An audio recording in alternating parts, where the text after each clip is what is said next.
नमस्कार मित्रांनो, स्वागत आहे ईश्वरी गोट फार्म या यूट्यूब चॅनलवर. मित्रांनो, आज आपण एका महत्त्वाच्या मुद्द्यावर बोलणार आहोत. चारा नियोजन. बंदिस्त शेळीपालनातील मित्रांनो, चारा नियोजन हे खूप महत्त्वाचं आहे. चाऱ्याचं योग्य व्यवस्थापन करणं खूप महत्त्वाचं आहे. असं जर तुम्ही फिरस्त शेळीपालन केलं तर तुम्हाला चारा व्यवस्थापन करण्याची जास्त काही गरज नाही. पण जर तुम्ही बंदिस्त करत असाल तर तुम्हाला चाऱ्यावर काम करणं खूप गरजेचं आहे मित्रांनो.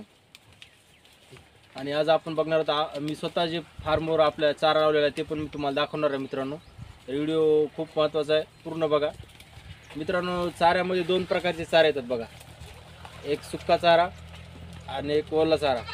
मित्रांनो, यामध्ये ओला चारा पण महत्त्वाचा आहे, सुका चारा पण महत्त्वाचा आहे. ओल्या चाऱ्यामध्ये तुम्ही शेवरी, सुबाबळ, दशरथ, मेथी घास, परत मक्का या प्रकारे तुम्ही देऊ शकता. आणि सुक्या चाऱ्यामध्ये मित्रांनो बघा, तुम्हाला सांगतो सर्वात प्रामुख्याने तुम्ही देऊ शकता ज्वारीचा कडबा.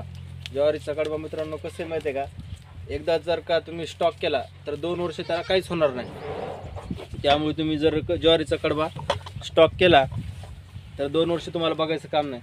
त्यासोबतच तुम्ही मित्रांनो एक हरभरा भुसकट, परत सोयाबीनचं भुसकट आणि परत तुम्ही आपलं तूर भुसकट या प्रकारे तुम्ही चारा नियोजन, सुक्या चाऱ्याचं नियोजन करू शकता. आता तुम्हाला ते पण मी पण आपल्या फार्मवर जे केलेलं आहे ते दाखवणार आहे. त्यामध्ये आपण ओला चारा, परत सुका चारा. आपण मित्रांनो काय केलेले, ओल्या चाऱ्यामध्ये मक्का, परत सुबाबूळ आणि परत दशरथ आणि नेपियर लावलेली मित्रांनो. स्मार्ट नेपियर, 4G नेपियर आहे आपल्याकडे, ते तुम्हाला दाखवणार आहे. त्याची लागवड किती दिवसाला त्याची पहिली कटिंग येते सर्व दाखवणार आहे मित्रांनो तुम्हाला. तर बघू, चला दाखवतो मित्रांनो तुम्हाला. चला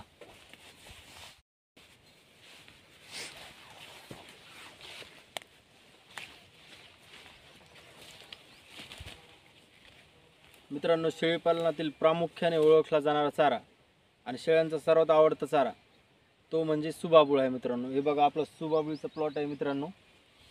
ही बघा मित्रांनो याला शेळ्या एवढ्या आवडीने खातात, खूप आवडीने खातात. याच्या मित्रांनो या जे साली येतात, या साली सगट मित्रांनो याला शेळ्या खातात. त्यामुळे मित्रांनो आपल्या ओल्या चाऱ्यामध्ये तुम्ही सुबाबुळीचा वापर करू शकता आणि करायलाच पाहिजे, त्याशिवाय शेळीपालन अधुरं आहे मित्रांनो. बघा, या आपला प्लॉट एक 2 वर्षाचा आहे. आपण शेळ्या करायच्या अगोदरच चारा लागवड केली होती मित्रांनो. याची लागवड पद्धती कशी तुम्हाला सांगतो.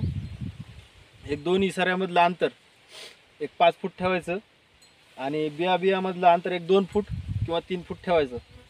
आणि याची पहिली छाटणी मित्रांनो, याची पहिली छाटणी बघा, कोणी म्हणतं 2 महिन्याला येते, कोणी म्हणतं 3 महिन्याला येते. बरोबर मित्रांनो, तुम्हाला सांगतो याची पहिली छाटणी कंप्लीट 6 महिन्याला येते मित्रांनो, त्या अगोदर येत नाही.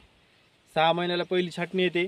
आणि पहिली छाटणी जर केली मित्रांनो तर नंतर त्याचा फुटवा वगैरे जास्त होतो. नंतर दीड दोन महिन्याने याची छाटणी करता येते मित्रांनो. याची छाटणीची पद्धत तुम्हाला सांगतो. हे बघा, कोणी काय करतं, एक 3 फुटापासून करतं, कोणी 4 फुटापासून करतं. एक आपण 4 फुटापासून याची छाटणी केलेली आहे. आणि या छाटणीची पद्धत तुम्हाला मित्रांनो सांगतो. हे बघा, या प्रकारे असं कट्टर घ्यायचं मित्रांनो, असं कट्टर घ्यायचं. हे बघा, हे असं काटायचं मित्रांनो. हे बघा, या प्रकारे तुम्ही याची छाटणी करू शकता मित्रांनो. बघा, खूप लसलशीत पाला आहे आणि शेळ्या खूप जास्त आवडीने खातात. तर ओल्या चाऱ्यामध्ये तुम्ही प्रामुख्याने मित्रांनो सुबाबुळीचा उपयोग करू शकता मित्रांनो. तुम्हाला याची ओळख सांगतो. हे बघा, या प्रकारे असा पाला असतोय. याला आपल्याकडे गावातले लोक काय म्हणतात, याला शेवरी पण मित्रांनो म्हणतात, पण ही शेवरी नाही, सुबाबुळ आहे. चला दुसरा आपला नेपियर बघूत मित्रांनो. नेपियर दाखवतो तुम्हाला आपल्या फार्मवरला.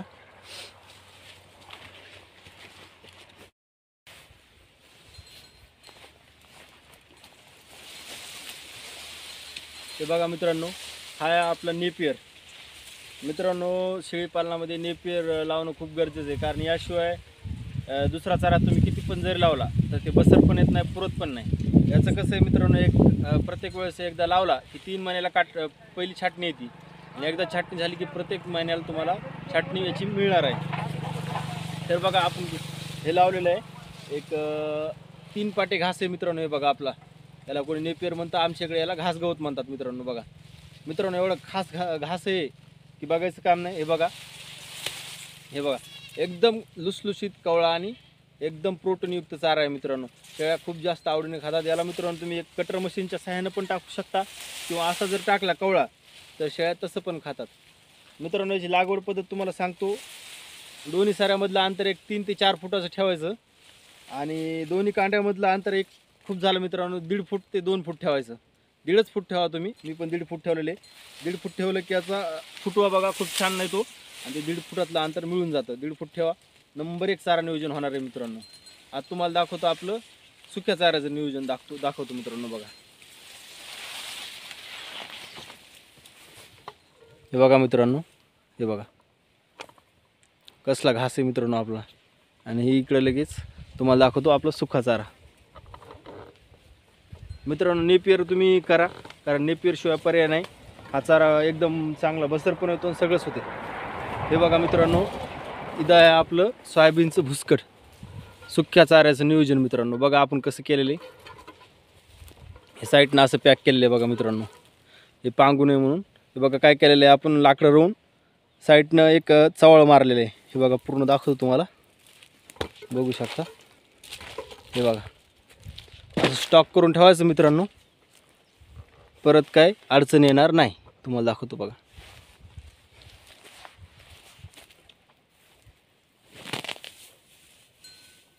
हे बघा मित्रांनो सोयाबीनचं गुळी आहे मित्रांनो. सोयाबीनचा भुस्सा शेळ्या खूप आवडीने खातात.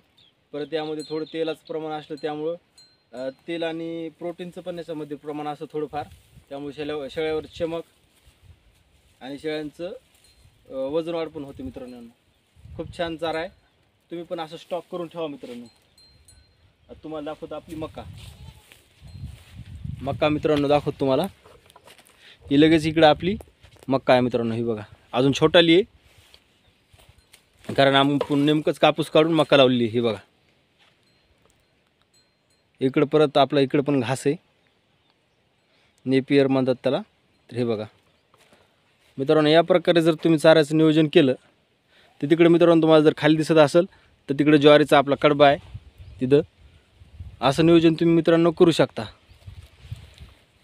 चालतं मित्रांनो. धन्यवाद.